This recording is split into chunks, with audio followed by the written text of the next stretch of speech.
सर्वसामान्यांचा बुलंद आवाज, बीजी 24 तास. हे काम नव्हे, जबाबदारी आमची.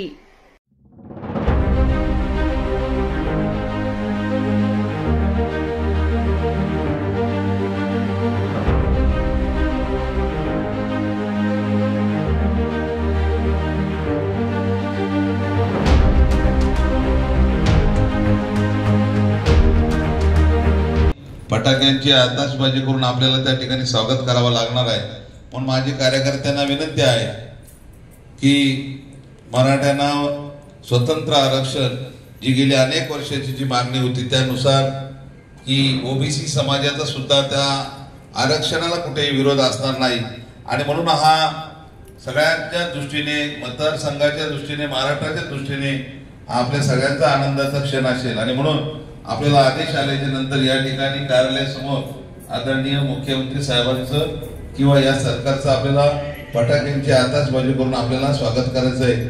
आज खऱ्या अर्थाने मी सर्वांनाच विनंती करेन की पुढच्या कालखंडामध्ये मार्च महिन्यामध्ये आपल्याला मतदारसंघाचं 1 दिवसाचं मतदारसंघाचं अधिवेशन घ्यायच्या दृष्टिकोनातून आजच मी सर्व पदाधिकाऱ्यांना आदेश देतो की आपापल्या मतदान केंद्रावरचे शिवदूत, बूथ प्रमुख, जे पदाधिकारी जे नेमले नसतील ते नेमून घ्या.